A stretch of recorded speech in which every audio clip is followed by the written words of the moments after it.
जब से तीनों बहनों को पता चला कि भाई घर गिरवी रख ससुराल में रहने लगे हैं, तब से वे काफी नाराज हैं। बड़ी बहन तो फिर भी परिस्थिति को समझने की कोशिश कर रही है, पता लगाने की कोशिश कर रही है कि आखिर भाई ने ऐसा क्यों किया। पर मंजली और छोटी बहन की नाराजगी कम नहीं हो रही। बड़ी बहन ने कहा, देखो, जितना मैं भैया को जानती हूँ उससे तो मुझे यही लगता है कि उनकी जरूर कोई मजबूरी होगी, नहीं तो भैया ऐसा बिल्कुल नहीं करते। मंजली बहन ने कहा, क्या मजबूरी होगी? हम तीनों की शादी में तो घर गिरवी रखने की नौबत नहीं आई, फिर अब क्यों? उन्होंने कुछ ऐसा बिजनेस भी नहीं शुरू किया, फिर क्या वजह है? मुझे तो लगता है यही हमारे भैया की असलियत है, उनका असली चेहरा है। अगर नहीं तो माँ बाप का बनाया हुआ इतना अच्छा घर और उनकी आखिरी निशानी गिरवी रख ससुराल में नहीं रहते। छोटी बहन ने कहा, अब समझ में आ रहा है भैया क्यों हमें घर आने से मना कर रहे थे, ताकि उनकी पोल न खुल जाए। देखो, नाराज होने की जरूरत नहीं, कल हम मायके चलते हैं, फिर भैया को बुलाकर वही बात करेंगे। बड़ी बहन ने जब कहा तो दोनों बहनों ने भी हामी भर दी। अगले दिन तीनों बहनों ने मायके पहुंच भाई को फोन किया। सुनते ही भाई परेशान हो गया कि अचानक तीनों बहन घर आ गईं। क्या उनको मालूम पड़ गया सब? पत्नी सुधा ने पूछा, क्या हुआ, परेशान दिख रहे हैं और कहाँ जा रहे हैं? उसने साइकिल उठाई और अपने घर की ओर चल पड़ा। कुछ नहीं, बस आ रहा हूँ। घर पहुँचा तो तीनों बहन बाहर बैठी हुई थीं। बड़ी बहन ने हालचाल पूछा, पर दोनों छोटी बहनों ने हालचाल पूछना तो दूर बात भी नहीं की, गुस्से में मुंह फेर लिया। क्या हुआ बहन, अचानक इस तरह? सब ठीक तो है? बड़ी बहन ने कहा, कुछ नहीं भैया, सब ठीक है, बस यूं ही आपसे मिलने का मन हो गया तो आ गए। छोटी बहन बोली, आपको बताती और फिर आप कोई बहाना बनाकर हमें आने से मना कर देते ताकि आपकी पोल न खुल जाए। क्यों भैया, ऐसी क्या मजबूरी आन पड़ी जो मम्मी पापा के सपनों का घर गिरवी रख ससुराल में रहने चले गए? या फिर हम तीनों बहनों के लालन पालन और शादी का खर्चा वसूल कर लिया आपने? बहनों के मुंह से ऐसी बातें सुन भाई की आंखों से आंसू बहने लगे। गला रुंध गया, वो कुछ नहीं बोल पाया, बस सर झुकाकर जमीन की ओर देखने लगा। वह करीब 15 साल का रहा होगा जब माँ लकवा ग्रस्त हो गई और सबको छोड़कर चल बसी। पापा उसे और तीनों बहनों को किसी तरह संभालने लगे, लेकिन भगवान को यह खुशी भी कहाँ मंजूर थी। अभी 2 ही साल हुए थे कि एक एक्सीडेंट में पापा भी नहीं रहे। अंतिम समय में विवेक बेटा का हाथ पकड़ बस इतना कहा, आज से ये तीनों बहन नहीं बेटियां हैं तुम्हारी, इनका ख्याल रखना। कहाँ ज्यादा उम्र थी, सिर्फ 17 साल का था। पढ़ाई लिखाई सब छोड़ काम में लग गया। दोनों बहन तो फिर भी समझदार थी, पर छोटी तो मात्र 5 साल की थी।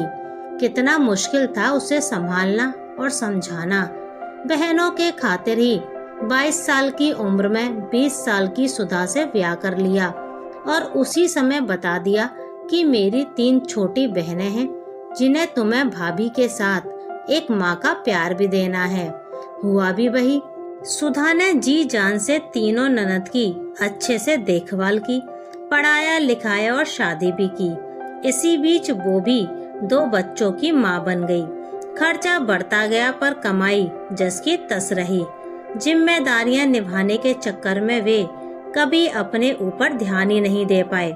इसी बीच घर गिरवी रखने की नौबत आ गई। सोचा सब ठीक करके बहनों को बता दूंगा, लेकिन उससे पहले ही सब पता चल गया। अब क्या कहूँ, कैसे कहूँ? बताओ ना भैया, ऐसी क्या मजबूरी आन पड़ी जो आपको यह कदम उठाना पड़ा? सही समय आने पर सब बता दूंगा, क्यों परेशान हो रही हो? नहीं भैया, हमें अभी जानना है। बहन, जब छोटे की शादी तय हो गई तभी तुम्हारी भाभी को थोड़ी बहुत तकलीफ हो रही थी, पर वह शादी की वजह से चुप रही। शादी के कुछ महीनों बाद तकलीफ बहुत बढ़ गई। तब डॉक्टर को दिखाने के बाद पता चला उसे सर्वाइकल कैंसर है। सुनते ही मेरे पैरों तले जमीन खिसक गई। डॉक्टर ने तुरंत इलाज शुरू करने को कहा। हाथ तो बिल्कुल खाली था, उधार किससे और कितना लूं। तब सुधा के भाइयों ने मदद की। फिर मैंने सोचा उन सब की भी कितनी और कब तक मदद लूंगा। तब मैंने घर को गिरवी रख दिया और इसके अलावा कोई उपाय भी नहीं था। अब हम कहाँ रहते। तब सुधा के भाइयों ने हमें अपने घर बुला लिया। ये सब तुम बहनों को नहीं बताया कि तुम लोग भी परेशान हो जाओगी। फिर सोचा जब सब ठीक हो जाएगा तब बताऊंगा। और इसी बीच तुम सबको सब कुछ पता चल गया। सुनते ही तीनों बहन की आंखों से झरझर आंसू बहने लगे। वे भाई के गले लग फूट फूट कर रोने लगी। भाई हमें माफ कर दो, हमने बहुत गलत समझा आपको। और ये क्या भैया, भाभी को इतना कुछ हो गया और आपने बताना भी जरूरी नहीं समझा। हम बहनों को इतना पराया समझ लिया। नहीं बहन, तुम लोग पराई कहाँ, अपनी हो। मैंने सोचा तुम सभी अपनी गृहस्थी में लगी हो। छोटी की नई नई शादी थी तो बताना उचित नहीं समझा, पर अब चिंता की बात नहीं है।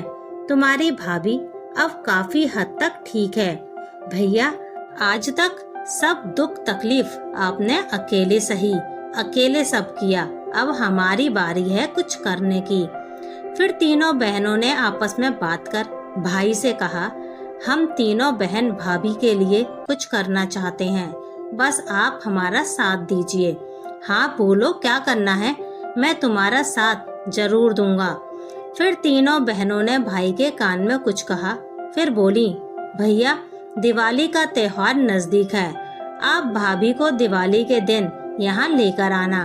उन्हें इस बारे में कुछ मत बताना, उनके लिए छोटा सा सरप्राइज है। नहीं बहन, ये सब मत करो और मैं दिवाली नहीं मना रहा और ना ही कोई दिए जलाऊंगा। नहीं भैया, दिवाली तो हम जरूर मनाएंगे और दिए भी जरूर जलेंगे। आप बस भाभी को लेकर आइए। दिवाली के दिन जब सुधा अपने घर आई तो सब देख दंग रह गई।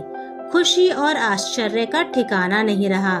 तीनों बहनों ने मिलकर गिरवी रखा घर छुड़ा लिया और उसकी अच्छे से साफ सफाई और रंग रोगन करवाकर घर को आम के पल्लव और ताजे गेंदा फूलों से दुल्हन की तरह सजा दिया।